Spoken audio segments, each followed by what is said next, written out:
안녕하십니까. 반유형TV의 반유형입니다. 제가 오늘 말씀드릴 내용은요, 최근에 TV에서 나오는 내용인데, 제가 그것에 약간 충격을 받아서 그 내용에 대해서 말씀을 갖다 올리고자 합니다.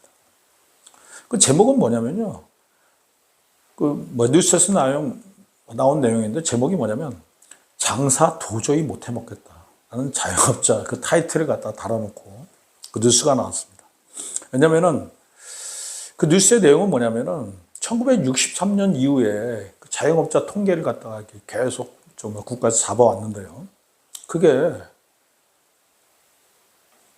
최초로 20%가 붕괴된 겁니다. 현재 자영업자의 비율이 20%가 안 됩니다. 우리는 늘상 이런 얘기를 들어왔습니다. 대한민국의 자영업자의 비율은 20몇 %다. 이걸 갖다가 평생 귀에 딱지가 치도록 들어왔는데 그 20%가 붕괴된 것입니다. 그러면서 타이틀을 갖다가 장사 도저히 못해 먹겠다. 이런 타이틀을 갖다가 잡고서 그 내용을 갖다 보도했습니다. 그 보도 내용을 보게 되면 19.7% 정도 수준이다. 라는 그런 얘기가 나왔습니다.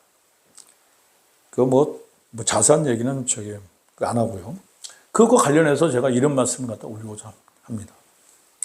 우선은 저의 경험에 대해서 한 가지 말씀을 올리고자 합니다.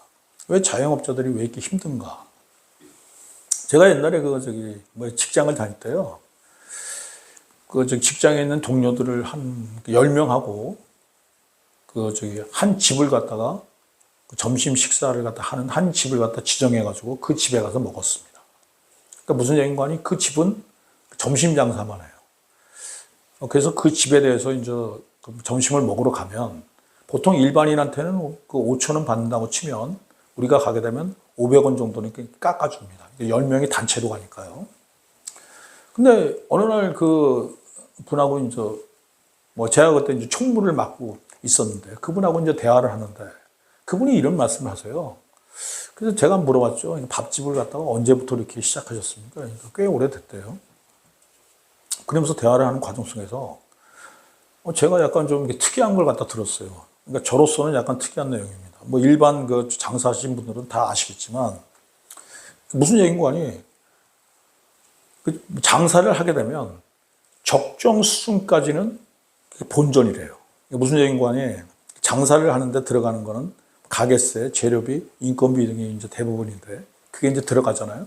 근데 어느 정도 팔게 되면 거기까지는 본전이에요.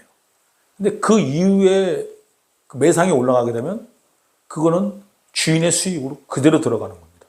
그러니까 무슨 얘기인 거 아니에요? 매출이 5% 줄었다 이렇게 되면은 그러면 저 집은 손해를 갖다가 5% 받구나. 그게 아니에요.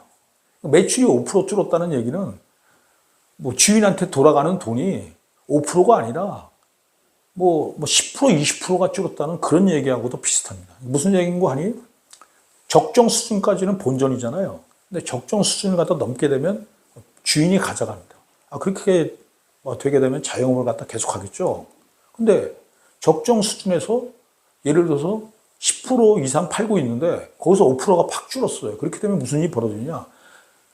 그 자영업자 주인이 가져가는 돈의 50%가 날아가는 겁니다. 그래서 여러분들이 이 대목은 아주 중요한 거니까 좀 이렇게 새겨듣기 바랍니다. 무슨 얘기인 거니? 매출이 5%가 줄었어. 그러면은 일반인들은 그럼 수익이 5%에서 10% 정도 줄었겠구나. 그렇게 생각하는데요. 전혀 그렇지 않아요. 그러니까 주인이 가져가는 돈에서는 왕창 줄은 겁니다. 그래서 그거에 대해서 그분하고 이제 그 얘기를 하고요. 그래서 저는 장사 도저히 못해 먹겠다 이런 얘기는 무슨 얘기인 거 아니에요. 매출이라는 측면에서 매출이 5% 10% 줄게 되면 그게 자영업자를 하는 사장님들한테는 엄청난 부담이 된다는 것입니다. 자기가 가져가는 목이 100이라고 치면 매출이 10%가 줄게 되면 자기가 가져가는 것이 50%도 채 안 됩니다. 그러니까 어느 적정 수준을 갖다 넘어가게 되면 그거는 사장님이 다 먹는 거예요. 왜냐하면 가게세, 재료비, 인건비가 그 지점을 형성하거든요. 그러니까 그 지점을 넘어가게 되면 사장님이 다 먹는 겁니다. 근데 거기서 매출이 10%만 줄게 돼도 그 사장이 가져가는 게 그냥 아예 없을 수도 있는 겁니다. 그리고 손해볼 수도 있는 겁니다. 자, 여러분들은 아마 어떤 가게의 구조를 갖다 보게 되면 1,000만 원을 갖다가 벌게 된다고 하면 그렇게 되면 뭐 거기서 뭐 가게수도 나가고 재료비도 나가고 인건비도 나가갖고 뭐 고정적으로 이렇게 뭐 들어가는 돈이 800이라고 쳐요. 그러면 200만 원을 갖다 주인이 가져가는 겁니다. 근데 거기서 매출이 10%가 줄어요. 그렇게 되면 900만 원이죠. 그러면 주인이 가져가는 돈의 50%가 날아가는 겁니다. 자, 이런 얘기는 자영업을 하시는 그 사장님들은 정확히 아시겠지만 자영업을 갖다 하지 않는 뭐 유튜브를 보시는 분들은 이런 얘기를 갖다 처음 들었을 겁니다. 그래서 매출액은 아주 중요합니다. 그러니까 사장들한테는 아주 중요해요. 만약에 매출액이 15% 줄었다 그러면은 이거는 800이 아니라 750이니까 자기가 50만 원에 그 장사를 계속할수록 50만 원의 적자를 보는 거예요. 그런 상태가 지속되게 되면 자영업자들은 장사 도저히 못 해먹겠다. 그냥 때려치자. 그래서 그런 일이 반복되다 보니까 지금 현재 대한민국 자영업자의 비중이 20%가 붕괴된 것입니다. 제가 왜 이런 말씀을 올리냐면 이 모든 근원이 무엇일까요? 누가 도대체 밥을 먹는 겁니까? 한국인이 밥을 먹는 겁니다. 근데 밥을 먹는데 어른들만 밥 먹어요? 아니면 할아버지 할머니들만 밥 먹습니까? 아니죠. 청소년도 밥 먹고 애들도 밥 먹고 그 다음에 뭐 청년도 밥 먹고 중장년도 밥 먹고 그 다음에 할아버지 할머니들도 밥 먹고 대한민국 사람이면 다 밥을 먹는 겁니다. 근데 지금 저출산이 0.7이에요. 그 아기들은 계속 줄어요. 계속 줄게 되면 그 지방 같은 경우에도 제가 저번에 그런 말씀을 갖다 올렸습니다. 인구가 줄어요. 예를 들어서 100만 명이 사는 도시에서 90만 명으로 줄었어요. 그렇게 되면 일반적으로 이렇게 생각할 수가 있는 것입니다. 어떤 자영업자든 간에 매출이 10%가 줄 수밖에 없는 구조예요. 그리고 또 한 가지가 중요한 게 뭐냐면 어린아이가 있는 집에서 밖에 나가서 식사를 많이 합니다. 왜냐하면 어르신들한테 이런 말씀 올리면은 약간 죄송하지만 저도 6학년이니까요. 이런 말씀을 갖다 올릴 수 있는 자격은 있다고 생각합니다. 저도 6학년입니다. 근데 무슨 얘기인 거 아니에요? 어르신으로 이렇게 나이가 올라갈수록 밖에 음식을 잘 안 먹어요. 저도 젊었을 때는 밖에 가서 많이 먹고 돌아다녔습니다만 이제 6학년에 접어드니까 집에서 많이 먹습니다. 그러니까 소비의 주체가 누구냐 그런 문제도 아주 중요한 겁니다. 소비의 주체는 어린애들을 가진 그 집에서 소비의 주체를 많이 해요. 그러니까 예를 들어서 그 어린아이가 아빠 나 뭐 먹고 싶어. 그러면 나가서 먹습니다. 근데 어린아이가 태어나지 않아요. 그렇게 되면 소비가 확 주는 겁니다. 소비가 줄게 되면 매출이 줄죠. 매출이 줄게 되면 무슨 일이 벌어집니까? 방금 전에 제가 말씀을 올렸던 사장들의 수입이 왕창 주는 겁니다. 자, 그래서 제가 이런 말씀을 갖다 올리고자 합니다. 저출산에 의한 소비 인구의 감소는 대한민국 경제에서 어디서부터 시작할까요? 그것은 소비 산업부터 제일 먼저 시작한다. 제가 한 가지 예를 들고자 합니다. 요즘 뭐 힘든 그룹들이 있죠. 뭐 신세계 그룹이 아주 힘듭니다, 요즘. 거기는 소비 산업을 갖다 주로 하죠.